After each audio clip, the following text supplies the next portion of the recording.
अब इस सवाल को देखिए दोस्तों, ये बहुत बढ़िया सवाल है। इसमें कह रहा है कि भाई यहाँ पर 5 प्रेक्षणों का माध्य 20 है ना।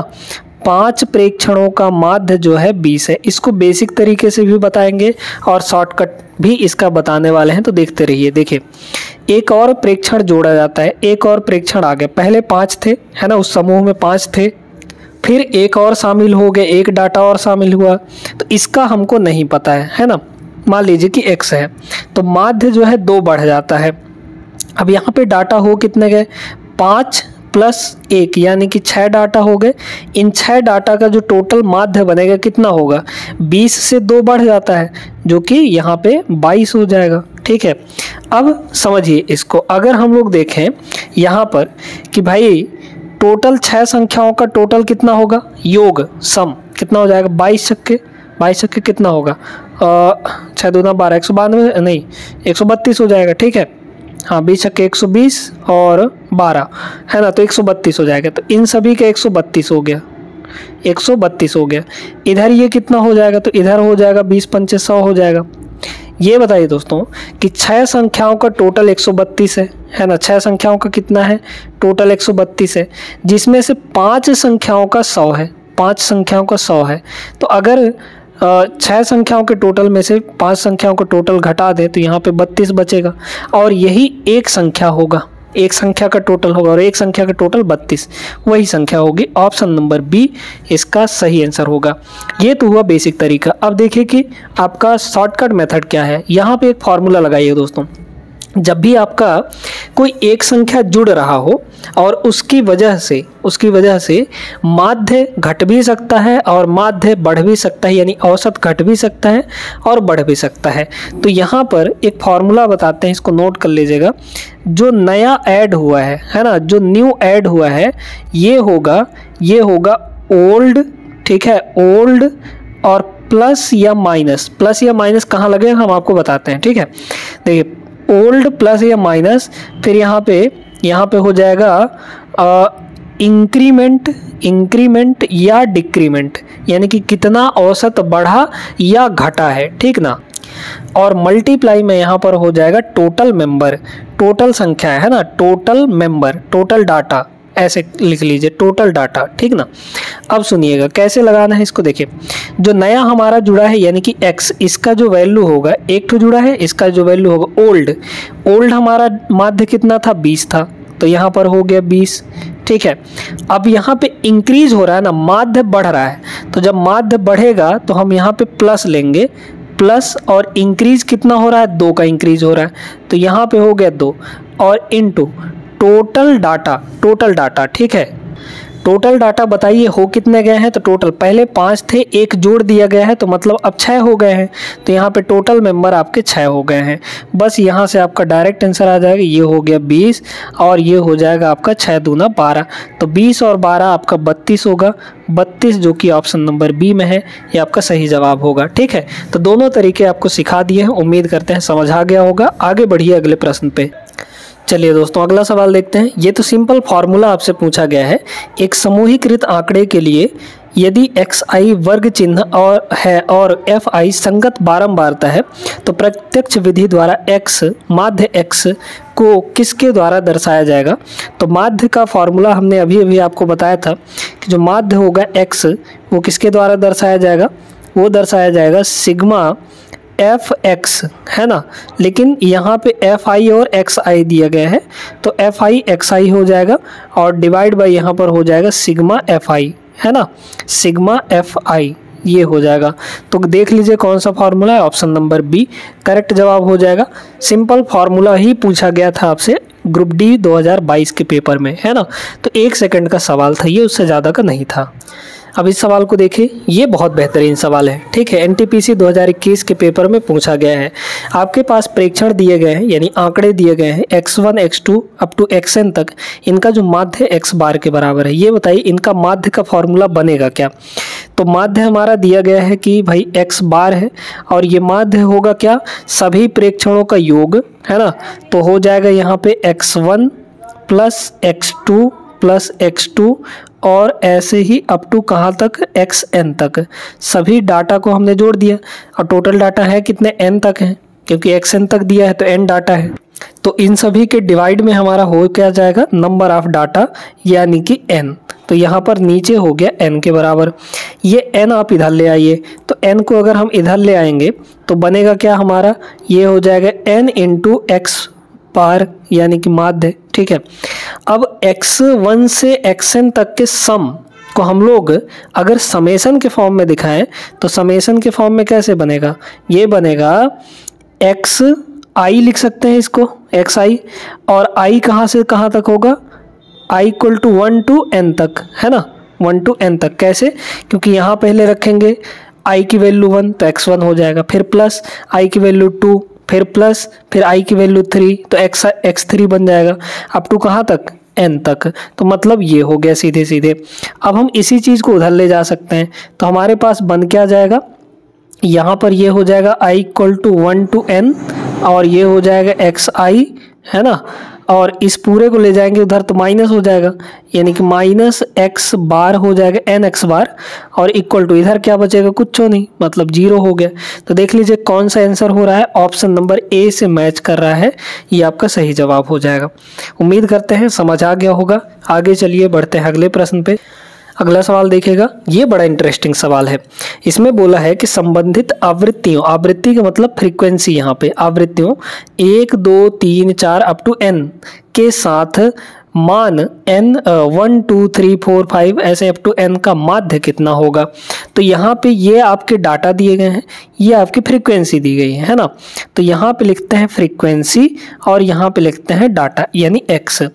तो 1 की फ्रीक्वेंसी 1 है, ठीक है, फिर यहाँ पर 2 की फ्रीक्वेंसी 2 है, क्रमशः बोला है ना, 1 2 3 4 n के साथ यहाँ पे डाटा 1 2 3 4 वही है ना, और 3 जो है 3 के साथ, फिर यहाँ पे 4 का 4 के साथ, इस तरीके से अप टू कहाँ तक, ये n तक, तो n का n के साथ इस तरीके से दिया गया है। तो अब इनका माध्य निकालना है, तो माध्य का फॉर्मूला क्या कहता है, पहले fx निकालिए। तो fx कितना होगा, 1 इंटू 1 1 का स्क्वायर, ठीक है, ध्यान देते रहिएगा, 2 इंटू 2 2 का स्क्वायर होगा, है ना, फिर 3 इंटू 3 यानी कि 3 का स्क्वायर होगा, फिर 4 इंटू 4 यानी कि 4 का स्क्वायर होगा, अप टू कहाँ तक, इस तरीके से सभी को यहाँ पर n स्क्वायर तक हो जाएगा, n इंटू n। तो ये क्या है हमारा, ये fx अगर देखा जाए तो अगर हम ऐसे लिखें कि भाई सिग्मा एफ एक्स ये क्या होगा, तो ये होगा आपका 1 square plus 2 square plus 3 square plus 4 square up to n square तक। ये सभी आपके हैं क्या, प्राकृत संख्याओं के वर्ग। तो प्राकृत संख्याओं के वर्गों का योग ही तो निकालना है। तो प्राकृत संख्याओं के वर्गों का योग का फॉर्मूला क्या होता है, प्राकृत संख्याओं के वर्गों का योग का फॉर्मूला होता है n into 2n plus 1, n into 2n plus 1 into n plus 1, या फिर n प्लस 1 को पहले कर सकते हैं, तो n इंटू n प्लस 1 और इंटू 2n प्लस 1 और डिवाइड में हम लोग करते हैं 6। तो ये आपका आ गया यहाँ पर इन सभी का सम, ठीक है, ये फॉर्मूला ही होता है, ठीक है। तो ये हो गया। अब डिवाइड में हम लोग क्या रखते हैं, हमको चूंकि माध्य चाहिए, तो माध्य के लिए तो सिग्मा एफ एक्स तो आ गया, अब हमको सिग्मा एफ चाहिए। तो सिग्मा एफ कितना हो जाएगा बताइए, तो सिग्मा एफ आपका हो जाएगा, यहाँ पर देखते जाइएगा, सिग्मा एफ क्या है, 1 2 3 4 5 अप टू n तक, यानी कि n प्राकृत संख्या है ये।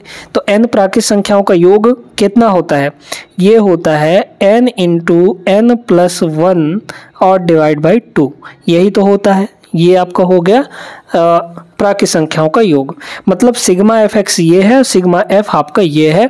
हमको माध्य निकालना है, तो हम माध्य निकालेंगे तो दोनों को डिवाइड करेंगे। तो यहाँ से माध्य का फॉर्मूला कितना आ जाएगा, ऊपर इसको लिखेंगे, तो ऊपर हो जाएगा हमारा n इंटू n प्लस 1 और मल्टीप्लाई यहाँ पे 2n प्लस 1 और डिवाइड में पूरे के होगा यहाँ पर 6, और इस पूरे के डिवाइड में हमारा सिग्मा एफ होगा। तो इसको डिवाइड में ना करके मल्टीप्लाई में कर देंगे, मल्टीप्लाई में करेंगे तो 2 ऊपर चला जाएगा, माने कि उल्टा हो जाएगा, है ना। तो यहाँ पे नीचे आपका n इंटू n प्लस 1 आ जाएगा। अब सभी को काट लीजिए जो कट रहा है, और जो बचेगा वही आपका आंसर होगा। देखिए ये कट जाएगा 3 बार में, है ना, n से आपका n कट गया, n प्लस 1 से n प्लस 1 कट गया, तो ऊपर हो गया आपका 2n प्लस 1, है ना, 2n प्लस 1 और डिवाइड में यहाँ पर 3 बचा। तो कौन सा आया है, ऑप्शन नंबर डी, ये आपका सही आंसर होगा। ठीक है, उम्मीद करते हैं क्लियर हो गया होगा, अच्छे तरीके से आप लोग समझ गए होंगे। बढ़ते हैं अगले प्रश्न पे। ये सवाल बहुत इंपॉर्टेंट है दोस्तों, इनको अच्छे से करिएगा। अब ये जो सवाल आपके सामने दिख रहा है दोस्तों, ये एक ऐसा सवाल है कि इसका अगर कॉन्सेप्ट जानते हैं ना तो आप 1 सेकंड के अंदर इसका आंसर टिक कर सकते हैं, लेकिन कॉन्सेप्ट जानने से पहले आप इसको सॉल्व करिए, फिर बताइएगा क्या आता है। हमको यहाँ पर विचलन निकालना है, विचलनों का योग निकालना है। ठीक है, कह रहा है आंकड़ा समुच्चय 5, 6, 7, 9, 10, 12 और 14 के प्रदत्त मानों के माध्य से समान आंकड़ा समुच्चय के मानों के विचलन का योग क्या होगा। अब विचलन यानी डेविएशन हमको देखना है, डेविएशन का सम देखना है, वो भी माध्य के साथ। ठीक है, माध्य के साथ इन सभी का डेविएशन निकालना है और उनका सम देखना है। तो माध्य के साथ इन सभी के डेविएशन का जो सम आएगा वो हमेशा 0 के बराबर आता है। ऑप्शन नंबर डी यहाँ पर सही आंसर हो जाएगा। अब इसको कैसे करेंगे सुनते जाइएगा, ठीक ना। पहले तो हम लोग यहाँ पे डाटा लिखते हैं। डाटा हमारा क्या क्या दिया है, 5 दिया है, 6 है, 7 है, 9 है, 10 है, 12 है और यहाँ पर 14 के बराबर। ठीक ना, ये हमारे पास डाटा है। इनका हम लोग निकाल लेते हैं माध्य। माध्य कितना आएगा देखते जाइए, सभी को जोड़िए, जोड़ेंगे तो कितना होगा। यहाँ पर अगर देखें तो ये हो जाएगा 14 और 6 20, 20 और 10 30। ठीक है, 30 और 7 5 12, 12 और 12 24, तो 30 और 24 यानी 54, 54 और 9 9 4 13, 63 आ गया। तो यहाँ पे हो गया सम 63 और डिवाइड बाई है कितने, 3 4 7 है, तो 7 आ गया, इक्वल टू कितना हो जाएगा 9। तो यानी कि जो माध्य है, माध्य आपका कितना आया है, 9 के बराबर आया है। ठीक है, अब हमको विचलन देखना है। तो विचलन क्या होता है, डेविएशन, मतलब कि ये जो डाटा है ये अपने माध्य से कितना पीछे या कितना आगे है ना। तो यहाँ पर ये जो 5 है इस 9 से कितना कम है, ये जो 5 है 9 से कितना कम है, 4 कम है। तो यहाँ पर सीधे आप क्या करिए कि इन सभी डाटा में से माध्य को घटाते चलिए, है ना। तो 5 में से 4 घटाएंगे कितना आ जाएगा, सॉरी 5 में से 9 घटाएंगे माइनस का 4 आ जाएगा। ठीक है, 6 में से 9 घटाएंगे -3 आएगा, 7 में से 9 घटाएंगे -2, 9 में से 9 घटाएंगे 0, 10 में से 9 घटाएंगे प्लस का 1, अब पॉजिटिव आएगा।